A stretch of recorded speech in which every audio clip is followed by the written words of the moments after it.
I still remember the day I saw him sitting under the mango tree, a tattered notebook in his hands, scribbling letter in the dust with his stick. Everyone in the village laughed at him, calling him the boy who wanted to be a scholar. But little did we know, that boy would one day become the most respected lawyer in our community, a man who would change the lives of countless people. This is the story of Kofi, the boy who refused to let poverty define his future. I grew up in a small village in Ghana, where life was simple but hard. Most of us didn't have much, just enough to get by. But Kofi's family had even less.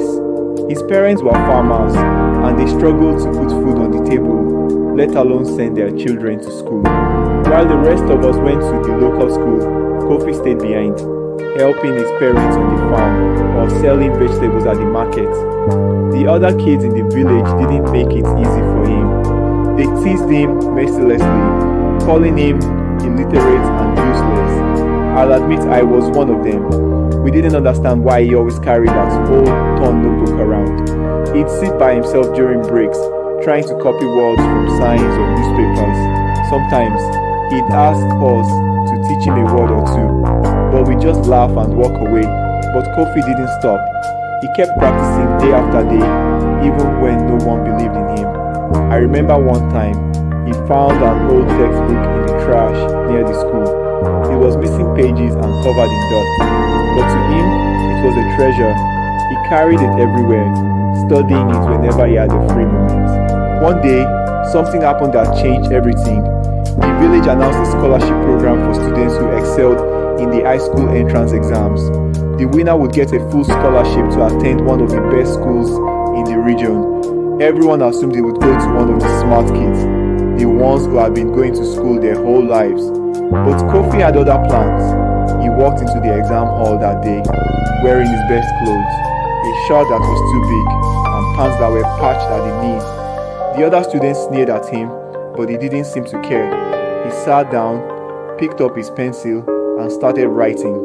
When the results came out, the whole village was shocked. Kofi had not only passed the exam, he had come in first place. No one could believe it. The boy who had never been to school had outscored everyone else. Winning the scholarship was just the beginning. High school was tough for Kofi. He was older than the other students and he had a lot of catching up to do. But he worked harder than anyone I've ever known. He'd stay up late, studying by the light of a kerosene lamp, and wake up early to help his parents before heading to school. After high school, Kofi faced another challenge, university. Scholarship only covered his high school fees, so he had to find a way to pay for university himself. He took up every odd job he could find, carrying bricks at construction sites, washing dishes at restaurants, even selling water sachets on the street. It wasn't easy, but he never gave up.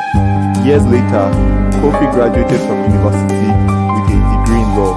He came back to the village, not as the boy who was laughed at, but as a man who commanded respect. He opened a small law office in the town nearby and started helping people who couldn't afford legal representation.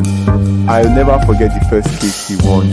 It was for a farmer who had been cheated out of his land by a wealthy businessman. Kofi fought tirelessly, using his knowledge and determination to secure justice for the farmer.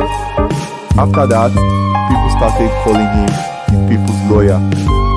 Kofi didn't stop there. He started a program to help other children in the village get an education.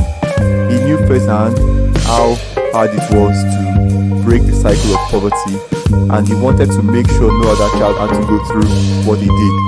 Today, Kofi is one of the most successful lawyers in the region, but more importantly, he is a symbol of hope for our community.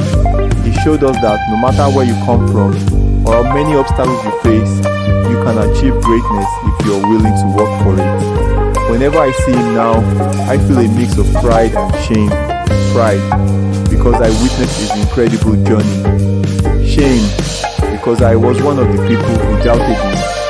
But Kofi never held it against me. He always says, the past is gone.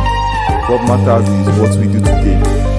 So, if you are watching this and you're facing challenges that seem impossible, remember Kofi's story. remember the boy who wrote his own destiny, one word at a time. Thanks for listening to this story.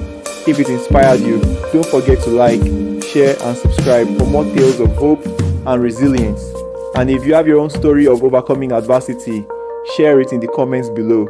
Let's keep inspiring.